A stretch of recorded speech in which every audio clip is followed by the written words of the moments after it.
does time affect your company's valuation? And that may seem unclear, but essentially, how long does it take your company to get to, say, 10 million ARR? So I've talked about that as being an important inflection point in valuation. And so let's just call it time to 10 million ARR.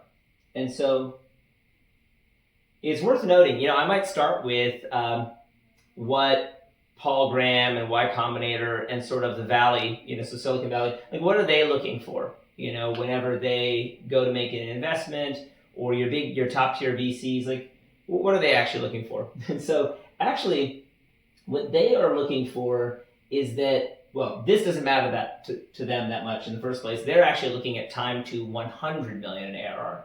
So they ask the question, okay, how quick can this company get to 100 million? So, and in the ideal world, what they want to see is 100 million in ARR in 3 years, maybe 3 to 5 years. So that's sort of the hyper VC expectation. And the expectation is that if you can do that, well, then you're a unicorn. Okay, so that's sort of like the high bar. We'll leave it out there, but let's just talk, about this and about why time matters and why it even matters from that VC perspective. And so what I'll say is, let's set an example. Let's say that at a point in time at the start equals 1 million ARR. So, you're already at a decent kind of place. And let's say that company one, or I'll just call it slow equals 1 to 10 over 30 years. So it feels, that's really long, isn't it? So over 30 years, basically that's your life's work, so to speak. Nothing wrong with that, but that's what it took you to get from 1 to 10. And then maybe there's a medium story where instead of that taking you the 30 years, it's 1 to 10 in 10 years. And then, of course, there's the the fast story, which is you do this same 1 to 10, but you do it, let's just say in 5 years. So you're moving along pretty quickly here. Okay, well, if you do it in 30 years, and you started out at 1 million, well, then that means that roughly speaking, you're doubling your revenue every, call it 9 or so years, because you get to 2 million in 9 years, you get to 4 million in 18 years, you get to 18 million in 27 years, and then you sort of get yourself the rest of the way there. So you're doubling your revenue every 9 to 10 years. So that means your growth rate is around 7% per year. So it's a 7% annual growth in revenue. So it's like slow and steady. You're slowly and steadily making it up the hill.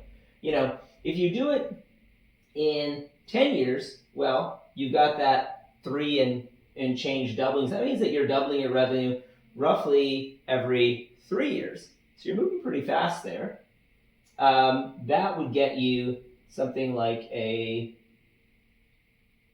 not exactly right, but I'll just say 24% revenue. And I'm using the rule of 72 to calculate these just off the top of my head.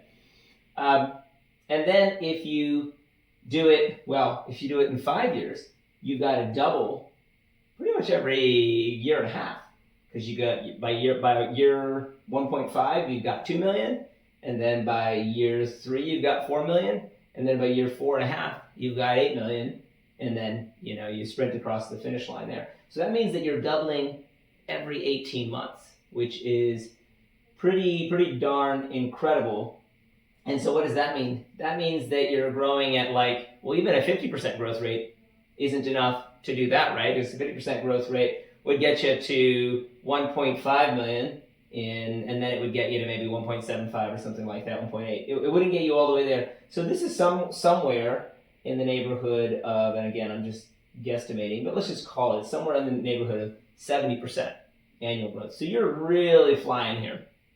And so what's the difference in valuation then in these 3 cases? Well, with the slow company, at a 7% growth rate, we look at it, it's like, okay, yeah, they're doing all right. But here's the truth. If I'm looking at it from the buyer's perspective, how fast does the S&P grow? And so the S&P is roughly all in about 10%. For various reasons, we can get into it. They don't necessarily grow top line revenue exactly that fast, but overall earnings and things like that. And so closer to 10%. And so if I'm an investor and I'm looking at this company growing at 7% per year, but I could just buy like big, boring, safe company stocks, invest in the public market, and I'm going to get a higher rate of growth.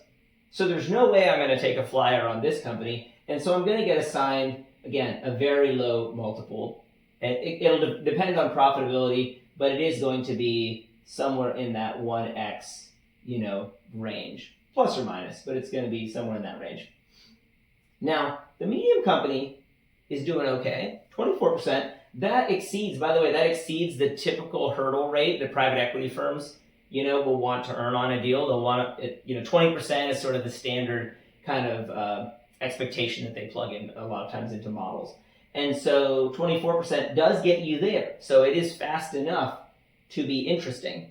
Having said that, it's not like VC level growth. It's not that sort of hyper sprint that folks want to see. And so this is going to get you somewhere in between.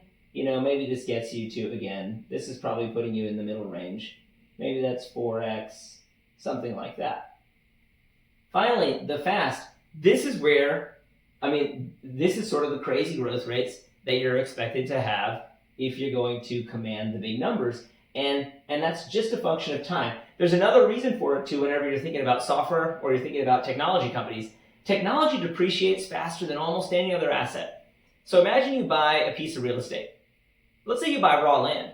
What's the depreciation rate on raw land? The answer is there is no depreciation rate. It's essentially infinite, or at least as long as human civilization, or something like that. If you buy a building, well, the IRS tells us the depreciation rate is somewhere in the 40-year range, meaning that's how long it lasts, or that investment in the actual structure lasts. You got to keep putting money into that structure to keep it up so that it doesn't lose value. What about software? Well, as we know, how many sort of epochs have we even been through in the last 20 years? I mean, if you rewind to 20 years ago, there wasn't even an iPhone yet. So there was no mobile software. And so then you go 10 years after that and you're deep into the mobile era, and then you jump forward to somewhere near the present and you're in the AI era. And so much of that which came before is just getting wiped out in terms of its value. Everything's got to get rewritten. And so software depreciates. I think the official schedule used by the IRS is 15 years, something like that. That's way too long. That doesn't approximate reality. In my experience, software is essentially fully depreciated in something more like 10 years. So you've only got a decade, and sometimes less, because there are lots of companies that overnight got put out of business. They were using 2015 era technology, and then, or 20, somewhere around there, and then 6-7 years later, now all of a sudden ChatGPT drops and their value went to zero. So they were just blown away, right? So that's the rate at which technology can depreciate.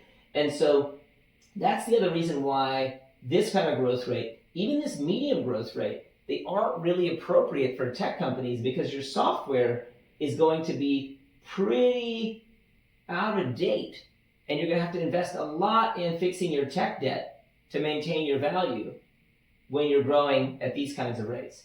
You get up here, and by the time, let's say that you did want to go to market, at that 10 million ARR, or maybe because you're sprinting so fast, maybe a little beyond, but your software is still reasonably up to date. You're not carrying an epic mound of tech debt with you, and you don't have to rewrite the whole product from scratch, or risk getting completely lapped by some new technology because it's still pretty new. And so that's another reason why the velocity and why time matters so much. One last reason why time matters so much, and this is an important one, I'll put a star next to it, and it is burnout. Your team doesn't want to be with you for 30 years. Well, maybe some of them do, but most of them don't. 10 years? Okay, you're getting into the lifespan the sort of long end of the lifespan, that you could expect. 5 years? Sure, lots of folks will stick around for 5 years. I like to think of startups as being, from an age perspective, the age is measured in dog years. And so if you get up past 10, you're starting to get into old age. And that's why velocity and time matter so much in the startup game.